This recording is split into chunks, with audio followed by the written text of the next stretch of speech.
In the early hours of the 13th of May, 1968, a North Vietnamese force came out of the dark and hit an Australian fire support base that had been on the ground for less than a day. The defenses were half finished. The wire was incomplete. A mortar platoon and 2 artillery gun pits sat exposed, and the North Vietnamese came straight through them, close enough to fight the gunners hand-to-hand over their own howitzers. For a few hours that night, it looked like the base might be overrun. By dawn, the North Vietnamese had been thrown back off the guns, leaving their dead scattered through the position. Over the next 3 weeks, they came back again and again, against Coral and against a second base called Balmoral, and each time the Australians broke them harder than the time before. By the time it ended, more than 300 North Vietnamese were dead, and the 1st Australian Task Force had fought the largest and costliest battle in the whole of Australia's war. This is what happened at Fire Support Base Coral. The setting was the aftermath of the Tet Offensive. In May 1968, the North Vietnamese and Viet Cong launched a second wave of attacks, sometimes called a Mini-Tet, striking at Saigon and the huge American base complex at Bien Hoa and Long Binh. The attacks were beaten off, and the enemy units began pulling back north, out of the city and toward their sanctuaries. If you're enjoying the story so far, don't forget to hit the like button and subscribe. Drop a comment telling me where in the world you're watching from. I love hearing from you. The 1st Australian Task Force was sent to get in their way.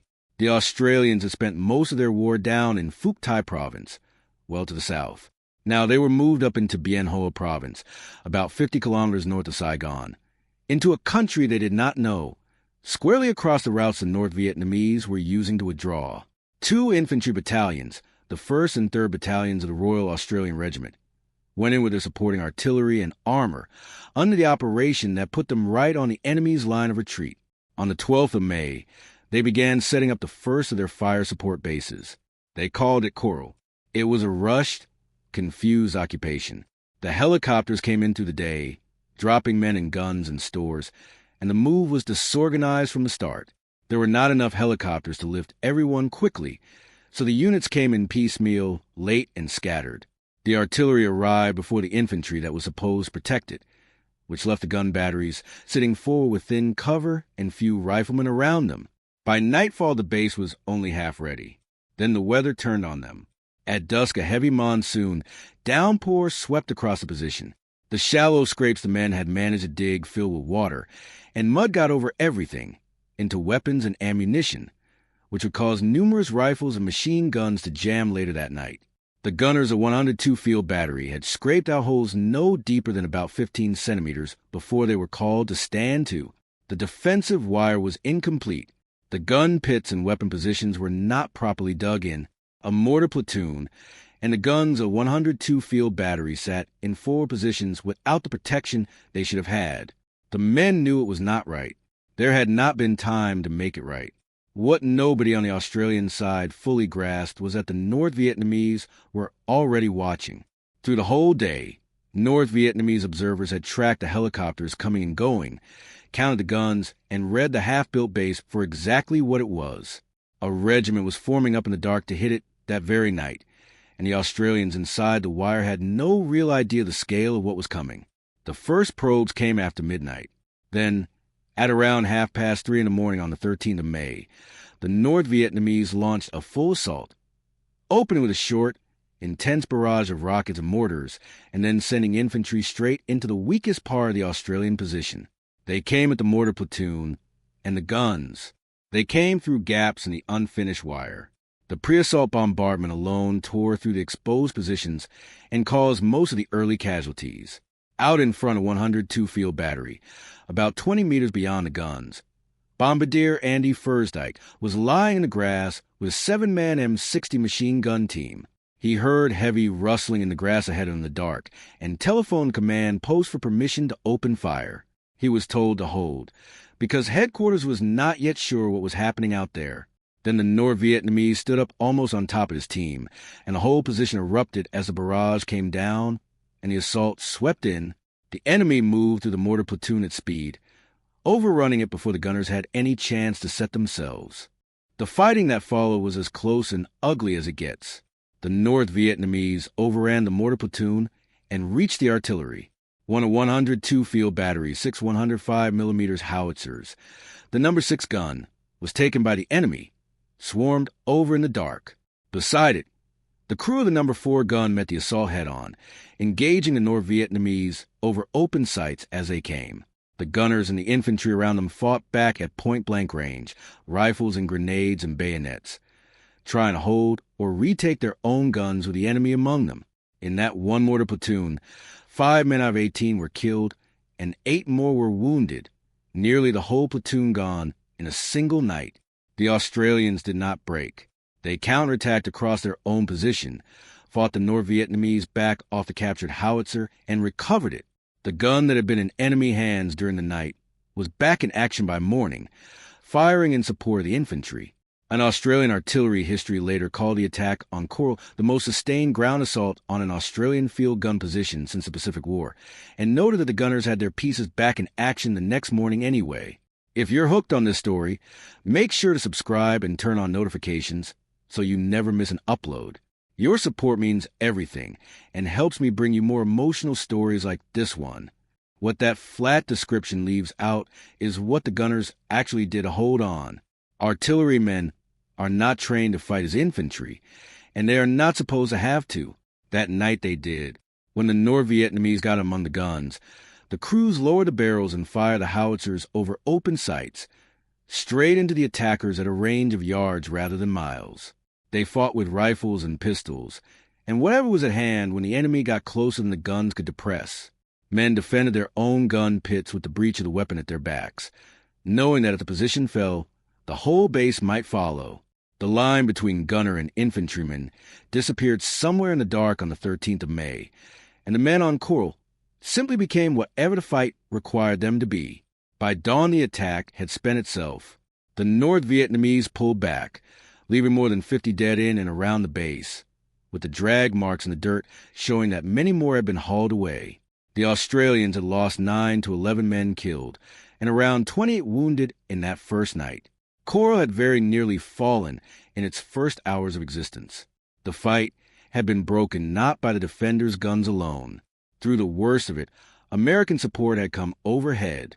Helicopter gunships worked the open ground around the base, and the AC-47 gunships the troops called Spooky circled above, dropping flares to light the battlefield, and pouring minigun fire into the North Vietnamese, forming up in the dark.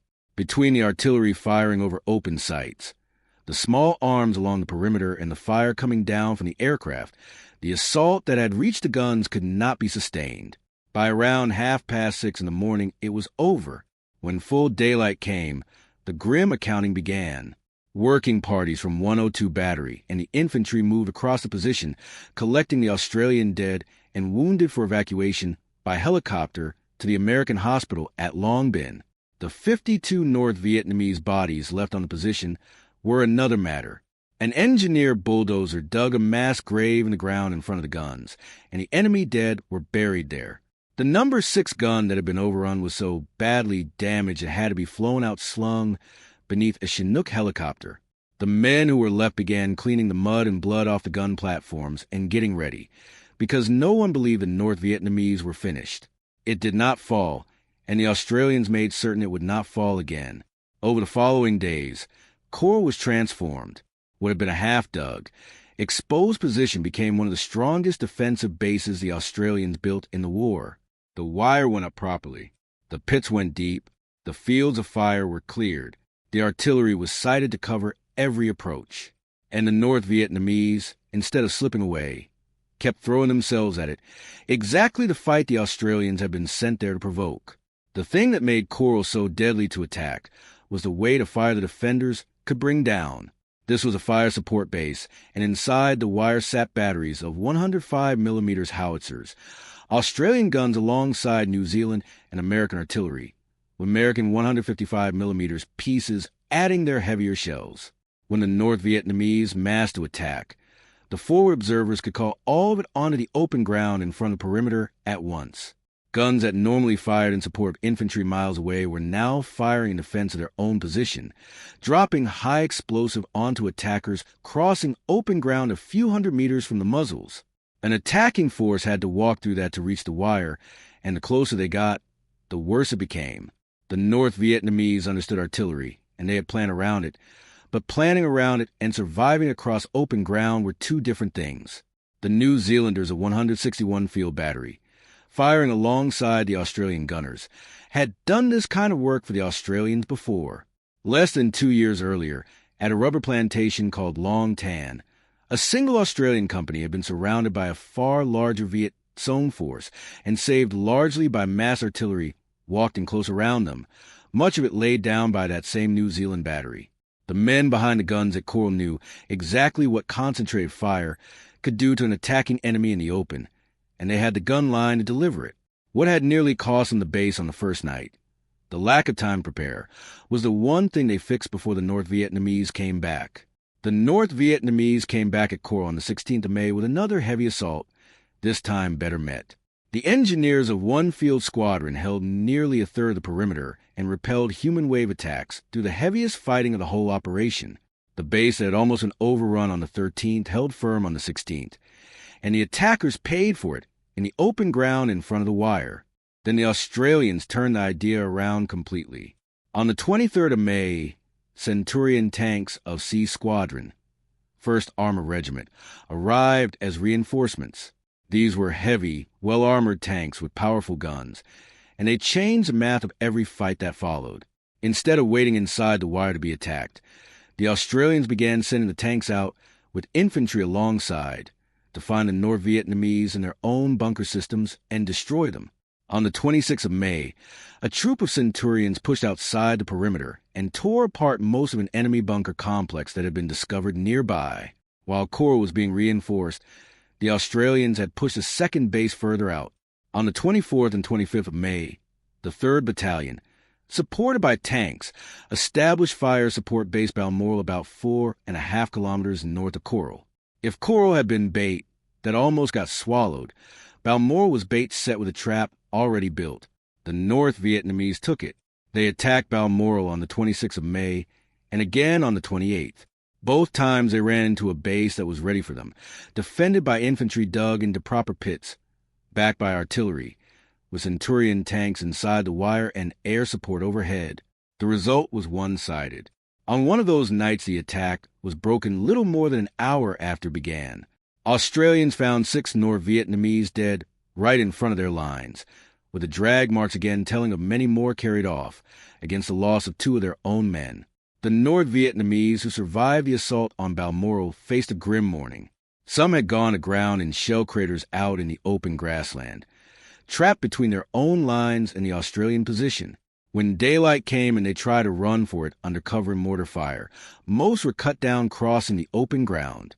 Others lay among the dead and played dead, then fired on the Australian patrols sent out to clear the field, which forced the tanks into the bleak work of going out and making sure the bodies that littered the ground. After Balmoral, the North Vietnamese had had enough. There were further bombardments and patrol clashes, but no more major assaults. The Australians held both bases until early June and then withdrew, the job of disrupting the enemy's retreat from Saigon done. The cost on both sides told the story plainly.